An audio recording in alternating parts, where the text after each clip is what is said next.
میں رضا علی عابدی ہوں، لندن سے مخاطب ہوں، اردو دنیا سے خطاب کر رہا ہوں، اور یہ کہتے ہوئے مجھے کتنی خوشی ہوتی ہے کہ برطانیہ میں مجھے رہتے ہوئے 50 سال ہونے والے ہیں، اور یہاں رہ کر میں نے اردو کو جتنے غور سے، قریب سے اور دھیان سے دیکھا ہے وہ میں ہی جانتا ہوں، اور میں اس نتیجے پہ پہنچا ہوں کہ اردو کسی زبان کا نام نہیں، اردو ایک تہذیب کا نام ہے۔ لوگ کہتے ہیں یہ زبان ہے، میں کہتا ہوں یہ دنیا میں ہزاروں زبانیں ہیں، اور اکثر کا نام سنتے ہی معلوم ہو جاتا ہے کہ کس علاقے کی، کس ملک کی، کس قومیت کی زبان ہے۔ بے شمار زبانیں ہیں، سب کے ساتھ کوئی علاقہ وابستہ ہے۔ اردو کا نام لیا جائے تو اس کے ساتھ کوئی سرزمین، کوئی قوم، کوئی علاقہ وابستہ نہیں۔ جب انگریز ہندوستان آئے انہوں نے یہی دیکھا کہ ہر علاقے کی ایک زبان ہے، یہ ایک عجیب زبان ہے جو پورے ہندوستان میں بولی جا رہی ہے، اس کا کوئی نام نہیں ہے، کیا نام ہونا چاہیے؟ یہ مسئلہ ان کے سامنے بھی رہا ہوگا، اور بجا طور پہ وہ اس فیصلے پہ پہنچے کہ اس کا نام ہندوستان کی مناسبت سے ہندوستانی ہونا چاہیے۔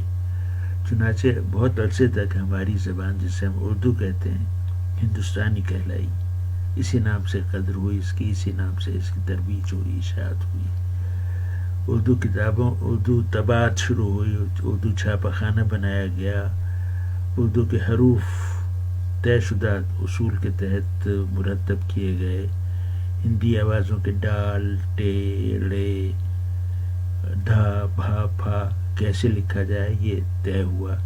یہ سارے کام انگریزوں کے زمانے میں ہوئے، اور پھر اردو کتابوں کی طباعت شروع ہوئی، اور باغ و بہار ہمارے ساتھ میں ہے، اور کلیات میر چھاپی انہوں نے، اور قرآن کا عبدالقادر دہلوی کا ترجمہ چھاپا، کیونکہ وہ نفیس و سلیس اردو میں ہے، تو سلیس اردو کے پیچھے ان لوگوں نے بڑا کام کیا، اور یہ بڑی خوبی کی بات ہے۔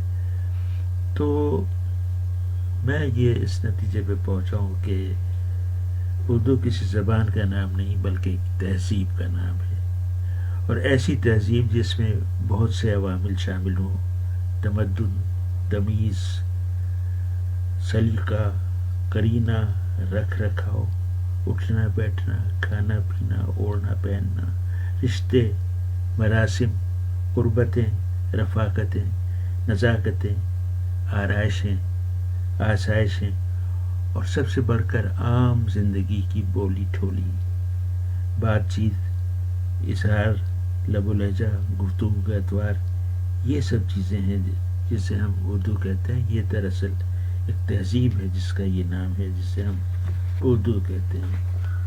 اب اس کی جو شہر شہر اردو کانفرنسیں ہو رہی ہیں، کسی ایک تہذیب کانفرنس بھی ہونا چاہیے جس میں وہ سارا رکھ رکھاؤ کی نمائش ہو اور اس کا اظہار ہو جو اردو سے وابستہ ہے، اور یہ کوئی مشکل کام نہیں ہے، یہ بہت آسان ہے، اسے ہونا چاہیے۔ اردو زبان کے بارے میں یہ کہتے ہوئے جی دکھتا ہے کہ اس پہ مشکل وقت پڑا ہے۔ میں برطانیہ میں ہوں، یہاں سن 60-62 میں لوگ ہماری طرف کی بڑی تعداد میں آئے، اپنے ساتھ اردو زبان لائے، اردو روایات لائے، ان کے ساتھ، اس نسل کے ساتھ ہی زبان رہی، پھر مشکل وقت پڑا، وہ نسل رفتہ رفتہ دنیا سے اٹھتی گئی، اب یہاں بچے ہیں، نئی نسل ہے، تیسری نسل ہے، انگریزوں کی طرح انگریزی بول رہی ہے، ان سے اردو نہیں بولی جاتی، بولتے ہیں تو تعامل اس میں ہوتا ہے، تو یہ اس میں ان کا کوئی قصور نہیں ہے، یہ وقت کے ساتھ ہوتا ہے، اس میں کوئی جبر نہیں ہے۔ ہم نے اپنے بچوں پہ بھی کوئی جبر نہیں کیا کہ وہ جیسے بھی بنے اردو بولیں۔ اب صورتحال یہ ہے میرے اور میرے نسل کے تمام لوگوں کی کہ ہم بچوں سے اردو میں بات کرتے ہیں، وہ ہمیں انگریزی میں جواب دیتے ہیں، انہیں یقین ہے کہ ان کی انگریزی ہماری سمجھ میں آ جائے گی، اور یہ غنیمت ہے کہ ہماری اردو ان کی سمجھ میں آ جاتی ہے۔ تو یہ ہے، یہ تمام چیزیں سامنے ہیں، اس لحاظ سے جی چاہتا ہے کہ اردو کی نفاست اور اردو کی لطافت اور اس کا سلیقہ، اس کا رکھ رکھاؤ، اس کا احترام ہونا چاہیے۔ اردو بولنے میں اب ہم لوگ عجیب کارروائیاں کرنے لگے ہیں۔ مثال کے طور پہ جی نہیں چاہتا اس طرح کوئی اردو بولے، آپ ہمارے گھر آؤ، آپ ہمارے ساتھ کھانا کھاؤ. نہیں بھلا لگتا. کانوں کو بھلا نہ لگے تو وہ درست نہیں، وہ صحیح نہیں. لاکھ کہیں آپ صحیح ہے، لیکن جو کانوں کو بھلا نہ لگے وہ صحیح نہیں ہے. یہ طے شدہ اصول ہے. آپ ہمارے گھر آؤ، کوئی بات نہیں بنی. آپ ہمارے گھر آئیے، آپ ہمارے ساتھ کھانا کھائیے. ایک دم پورے ماحول پہ ایک شائستگی چھا جاتی ہے اس رویے، اس بول چال کے ساتھ. اسی طرح ایک اور چیز ترک کرنے کی ضرورت ہے. آپ یہ کام کریں، آپ صبح جلدی اٹھا کریں، آپ روز ورزش کیا کریں.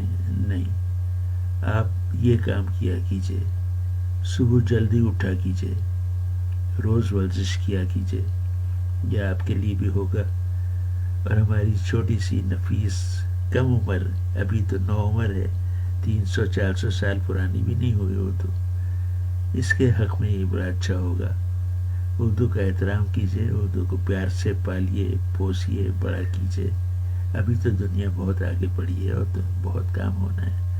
اردو آپ سے مطالبہ نہیں کرتی، یہ فرمائش کرتی ہے کہ اس کی نفاست اور اس کی سلاست کو برقرار رکھا جائے. لوگ آسان اردو بولیں، سلجھی ہوئے اردو لکھیں، چھوٹے چھوٹے فقرے، چھوٹے جملے لکھیں، بات کو پیچیدہ نہ کریں. یہی آواز، یہی زبان کانوں کو کتنی بھلی لگے گی. ہر ایک کہے گا، وہ کسی بھی علاقے کا، کسی بھی قوم کا باشندہ ہو، وہ کہے گا ہاں یہ ہماری زبان ہے. اور ایک آخری تہذیب اردو کی وہ یہ کہ جب سلام کریں، اب تو لوگ کونی سے کونی ملا کے سلام کرنے لگے ہیں. ہاتھ ملانا منع ہے.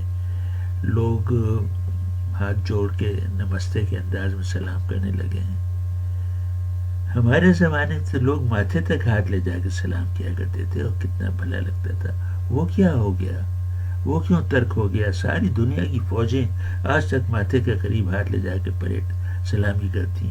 ہمارا وہ سلام کرنے کا طریقہ کیوں چلا گیا؟ آخر میں آپ کو میرا سلام.